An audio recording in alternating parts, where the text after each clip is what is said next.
స్వర్ణాంధ్ర స్వర్ణాంధ్ర స్వచ్ఛాంధ్ర స్వచ్ఛాంధ్ర స్వచ్ఛతను పాటిద్దాం. ఒకటే మాట.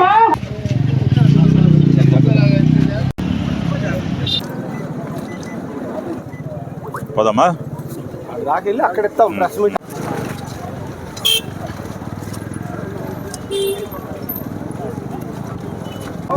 34 వార్డులు రోజుకు వార్డను లేదంటే ఎవ్రీ వీక్ వార్డను మనం పెట్టి టోటల్గా పూర్తి చేస్తాం.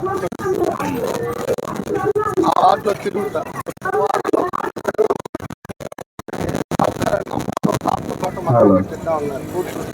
ప్రారంభించి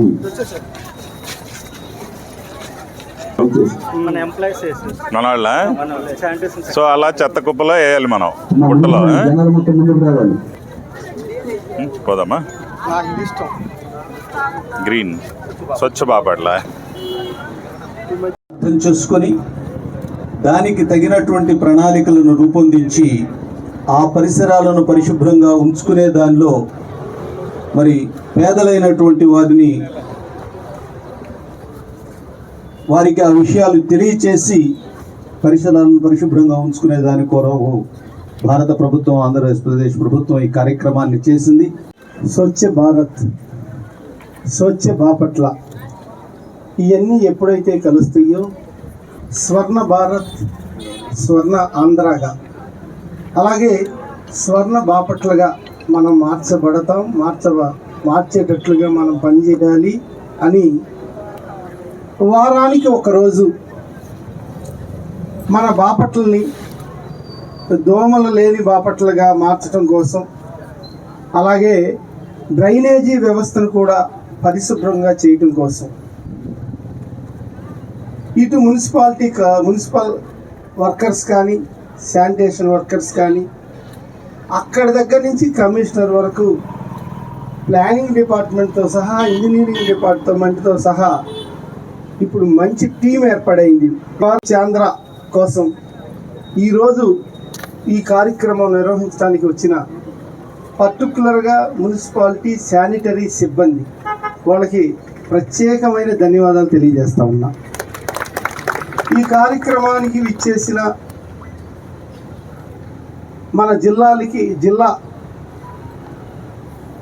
కలెక్టర్ గారు మురళి గారు, అలాగే అధ్యక్షులు పేరున ఈ స్వచ్ఛ ఆంధ్ర కోసం చేసే చంద్రబాబు నాయుడు గారు చేసే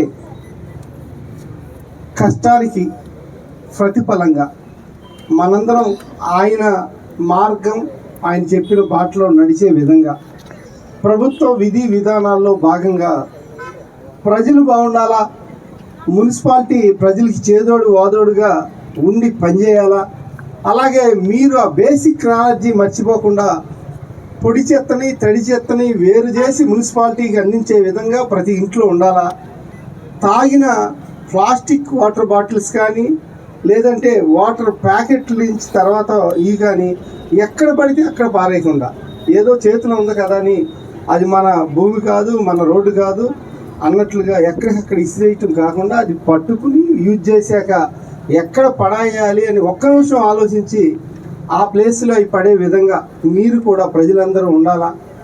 ఇటువంటి అన్నిటికీ మనం కొంచెం నాలెడ్జ్గా, ఎందుకంటే కార్మికులు, పిల్లలు అందరికీ కూడా నమస్కారాలు తెలియజేసుకుంటూ ఈరోజు ప్రాముఖ్యత ఏంటి అంటే గౌరవనీయులు మన ముఖ్యమంత్రి వర్యులు శ్రీ నారా చంద్రబాబు నాయుడు గారు కడప జిల్లా మైదుకూరు పట్టణంలో ఈ కార్యక్రమాన్ని నిర్వహిస్తున్నారు.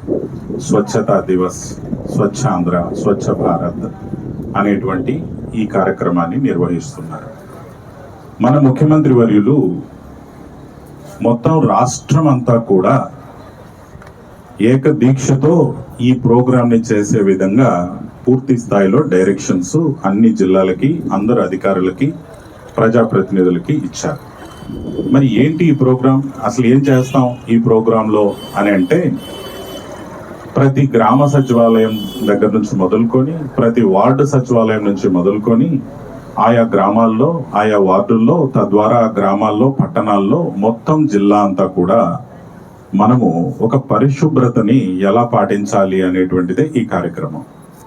మరి పరిశుభ్రతని మనం ఎలా పాటించాలి అని అంటే, జంతువులు అపరిశుభ్రం చేయట్లేదు, పశుపక్షాదులు చేయట్లేదు, మనుషులమే చేస్తున్నాం. మన నివాసాల దగ్గరే మనము కొన్ని వేల టన్నుల చెత్తని మనం ఉత్పత్తి చేసి పడేసి దాన్ని కాల్చేసి ఆ పొగ పీల్చుకొని, ఇందాక ఎమ్మెల్యే గారు చెప్పినట్టుగా పశువులు కూడా తిని వాటి పొట్టలు ఉబ్బిపోయి చచ్చిపోయేవి.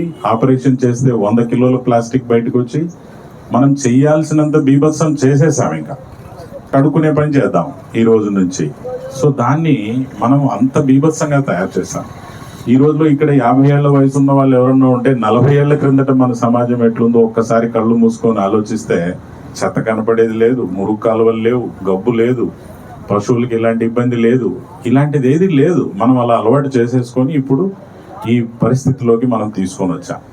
దాన్ని భారత ప్రభుత్వం, శ్రీ నరేంద్ర మోడీ గారు ఫండింగ్ చేస్తూ, మన నాయకత్వం, మన ఆనరబుల్ చీఫ్ మినిస్టర్ గారు దానికి ఒక ప్రోగ్రామ్ డిజైన్ చేసి మనకు అందరికీ నిర్దేశాలు ఇవ్వడం జరిగింది. దాంట్లో మనం ఏం చేస్తామంటే, మన ఇంట్లో నుంచే మనం శుభ్రత మొదలు పెడతాం. ప్రతి షాప్లో, ప్రతి కర్మాగారంలో, ప్రతి ప్రాసెసింగ్ సెంటర్లో, ప్రతి దుకాణంలో, చికెన్ దుకాణం కావచ్చు, బట్టల దుకాణం కావచ్చు, ఫ్యాక్టరీలో, అన్నిట్లో కూడా మనం ఇది పాటించాలి. ఏదైతే మనం తయారు చేస్తున్నటువంటి చెత్తని 3 రకాలుగా మనం విడగొట్టాలి. 3 రకాలంటే మనం ఏం చెప్తాం? తడి చెత్త, పొడి చెత్త, ప్రమాదకరమైన చెత్త. 3గా విడగొడతాం. తడి అంటే మన ఆకుకూరలు కావచ్చు, గుడ్డు పెంకులు కావచ్చు, మనం తిన్న మిగిలిన అన్నం కావచ్చు, ఇవన్నీ భోజనంలో మిగిలినవి ఏదైనా కావచ్చు, సాంబార్లు, చారులు ఏదైనా కావచ్చు, ఇదంతా కూడా తడి చెత్త అంటాం. ఇది కుళ్ళిపోతుంది, మళ్ళీ ఎరువుగా మారుతుంది, రైతులకు ఉపయోగపడుతుంది, మీ పెరట్లో మొక్కలకు ఉపయోగపడుతుంది, కలపకూడదు. పొడి చెత్త అంటే ఇప్పుడు మనము బాటిల్స్ కావచ్చు, వాటర్ ప్యాకెట్లు కావచ్చు, అలాగే అనేక రకాల బ్యానర్లు, ఫ్లెక్సీలు, ఇంకా ఏవేవో కావచ్చు, ప్లాస్టిక్ గ్లాసులు కావచ్చు, అంతా కూడా కుళ్ళే స్వభావం లేదు. కాబట్టి ఈ రెండింటినీ మనం విడగొట్టి ఇంట్లో నుంచి మనం ఇవ్వాలి. ప్రతి ఇంటికి మనిషి వచ్చి, అక్కడైతే మనకు గ్రీన్ అంబాసిడర్ అని అంటున్నాం పల్లెల్లో, ఇక్కడ కూడా మనకి ఏదైతే పారిశుద్ధ్య కార్మికులు ఉన్నారో ప్రతి ఇంటి నుంచి కలెక్షన్ చేసే విధంగా ఈ ప్రోగ్రాంలో మనం చేస్తున్నాం. ఈ బ్యాటరీల పౌడర్లు, పాడైపోయిన బ్యాటరీలు, పాడైపోయిన మందులు, టాబ్లెట్స్, డేట్ అయిపోయినవి, ఇంకేమైనా సిరప్లు, ఇంజెక్షన్లు, ఇంకేదైనా బ్లడ్ పరీక్ష చేసుకున్నవి కావచ్చు, ఇంకేమైనా కావచ్చు, లేదా కంప్యూటర్ పాడైపోయింది, లేదా మొబైల్ ఫోన్ పాడైపోయింది, ఇలాంటివన్నీ ప్రమాదకరమైనవి. అందులో బ్యాటరీలు ఉంటాయి, పేలుతాయి, రకరకాల సమస్యలు వస్తాయి. వాటన్నింటినీ కొనుగోలు చేయడానికి అనేక సంస్థలు పోటీ పడతా ఉన్నాయి. ఈ పాడైపోయిన సెల్ ఫోన్లు కానీ, కంప్యూటర్లు కానీ, కీబోర్డులు కానీ, మౌస్లు కానీ, మొబైల్ ఫోన్లు కానీ, వాటికి పోటీ ఉంది. బ్రహ్మాండంగా కొనుగోలు చేస్తారు వాళ్ళు. ఇంకా ఆ విధంగా మనము 3 రకాల చెత్తని ఇవ్వాలి. 3 రకాల చెత్తని అటు మన పంచాయతీరాజ్ తరఫున పల్లెల్లో అయితేనేమి, మున్సిపాలిటీల తరఫున పట్టణాల్లో అయితేనేమి, ఇంటింటికి వెళ్ళి ఈ 3 రకాల చెత్తని విడిగా కలెక్ట్ చేయడం జరుగుతుంది. మీ ఇంటి డోర్కి ఒక RFID అని ఒక దీన్ని కూడా పెట్టడం జరుగుతుంది. బకెట్ల చెత్త మీరు ఇచ్చారో కూడా రాసుకోవడం వస్తుంది, దాంట్లో ఆటోమేటిక్ వస్తుంది. మీరు ఎంత చెత్తనిస్తే అన్ని పాయింట్లు కూడా వస్తాయి, బయట పడేయకుండా ఇస్తే. అలా పాయింట్లు వచ్చినప్పుడు మీకు దానివల్ల కొన్ని ప్రాఫిట్, అంటే కొంత ప్రయోజనం కూడా కలిగేలాగా, ఒక ఎంకరేజ్మెంట్ ఉండేలాగా చేయడం జరుగుతుంది. ఇక్కడే తగలబెట్టే పద్ధతి అనేది అస్సలే లేకుండా దాన్ని ఎరువుగా తయారేది ఎరువు, ప్లాస్టిక్స్ మళ్ళీ రీయూజ్ చేయడం కోసం, వాటిని రీసైకిల్ చేయడం కోసం వాటిని వాడడం, ప్రమాదకరమైనవన్నీ సైంటిఫిక్గా డిస్పోజ్ చేయడం, ఇంకేమైనా ఇబ్బంది మన ఇలాంటివి ఉంటే వాటిని అమ్మేయడం, రీయూజ్ కోసం పెట్టుకోవడం, దాన్నంతా కూడా పరిష్కారం చేయడం జరుగుతుంది. ఎందుకు పెట్టుకున్నామంటే ప్రతి ఇంటికి ఈ సమాచారం చేరాలి, ప్రతి కుటుంబానికి, ప్రతి పిల్లవాడికి కూడా ఈ సమాచారం వెళ్ళాలి. మీ అందరిలో కూడా ఆ మార్పు రావాలి. ఆ చెత్తని ఎలా అంటే వేయకుండా 3 రకాల బిన్స్లోనే పెట్టి ఇచ్చేటువంటి అలవాటు మనం చేసుకున్నట్టయితే ఇంకా మనకు తిరిగే లేదు. మనము ఈ ప్లాస్టిక్ని నిషేధించుకున్నట్టయితే 50% మన సమస్య పరిష్కారం అయిపోయినట్టే. మనము ఈ రోజు నుంచి సంకల్పించుకుందాం, మన మున్సిపాలిటీల్లో కానీ, గ్రామాల్లో కానీ మనం మళ్ళీ బ్యాక్ వెళ్ళి జనపనార కావచ్చు, లేదా కాటన్ కావచ్చు, కుళ్ళే స్వభావం ఉన్నటువంటి దానికి మనం వెళ్దాం. మీ ఇళ్లలో ఏమైనా ఫంక్షన్స్ చేసినా ప్లాస్టిక్ గ్లాసులు ప్లాస్టిక్ ప్లేట్లు కాకుండా స్టీల్ గ్లాసులు స్టీల్ ప్లేట్లలోకి వచ్చి కడగడం అనేది బరువైపోయి ప్లాస్టిక్లో తిని ఈసిరి పాడేసి చాలా సులభంగా ఉంది మన పని అని అనుకుంటా ఉన్నారు. అది చాలా తప్పు. మన స్టీల్ గ్లాస్ని 1000 సంవత్సరాలు వాడినా ఏం కాదు. స్టీల్ ప్లేట్ స్టీల్ గ్లాసు ఆ విధంగా మన హ్యాబిట్స్ని మార్చుకోవాలి. మనలో మార్పు జరగాలి. ఇదంతా జరగాలని ఈరోజు సంకల్పంతో మేమందరం ఇక్కడికి వచ్చి మీ అందరితో కూడా మాట్లాడడం జరుగుతుంది. సమాచారం అంతా కూడా వెళ్తుంది. ఈ రోజు నుంచి మనం ఈ కార్యక్రమాన్ని పకడ్బందీగా నిర్వహిస్తాం. నేను నా పరిసరాల పరిశుభ్రత కొరకు ప్రతిరోజు కొంత సమయం కేటాయిస్తానని నా వంతు కృషిగా స్వచ్ఛతా కార్యక్రమాల కొరకు శ్రమదానం చేసి పరిశుభ్ర ఆంధ్రప్రదేశ్ సాధించే సంకల్పానికి కట్టుబడి ఉంటానని ఈ రోజు పరిశుభ్రత గురించి నేను వేసిన ఈ ముందడుగు ఆంధ్రప్రదేశ్ రాష్ట్రాన్ని శుభ్రపరచడంలో సహాయం చేస్తుందని ఈ రోజు నుండి నా తోటి వారికి కూడా స్వచ్ఛతపై అవగాహన కల్పించడానికి ప్రయత్నిస్తానని మన ఆంధ్రప్రదేశ్ ను స్వచ్ఛ ఆంధ్రప్రదేశ్ గా తీర్చిదిద్దేటట్లు నా వంతు కృషి చేస్తానని ప్రమాణం చేస్తున్నాను. అదే విధంగా మనం ఇప్పుడు స్వచ్ఛాంధ్ర దివస్ అనేటువంటి కార్యక్రమాన్ని ప్రతి 3వ శనివారం చేస్తాం. ఈ రోజు 3వ శనివారం రాష్ట్ర ముఖ్యమంత్రి వర్యులు స్టేట్ ప్రోగ్రామ్ చేస్తున్నారు. కడప డిస్ట్రిక్ట్ మైదుకూరులో మనందరం జిల్లాలో చేస్తున్నాం. అన్ని కాన్స్టిట్యున్సీల్లో కూడా చేస్తున్నాం. అన్ని గ్రామ సచివాలయాల్లో చేస్తున్నాం. వార్డు సచివాలయాల్లో కూడా చేస్తా ఉన్నాం. ఊరూరు వాడవాడ మనం చేస్తున్నాం. ప్రతి 3వ శనివారం మన పరిసరాల్ని మనం శుభ్రం చేసుకోవడం కాదు. హాస్పిటల్ కావచ్చు, స్కూల్ కావచ్చు, కాలేజ్ కావచ్చు, ఇంకేదైనా ప్రైవేట్ కావచ్చు, ఒక ఇండస్ట్రీ కావచ్చు, కలెక్టరేటే కావచ్చు, సచివాలయం కావచ్చు, గ్రామ సచివాలయం కావచ్చు, అన్నిటినీ కూడా మనం పరిశుభ్రం చేసుకుంటాం. అదేవిధంగా మన వార్డులు, మన ఇల్లులు, నివాస కాలనీలు అన్నిటినీ కూడా మనం శుభ్రం చేసుకుంటాం. సో అది మన కాన్సెప్ట్. Thank you.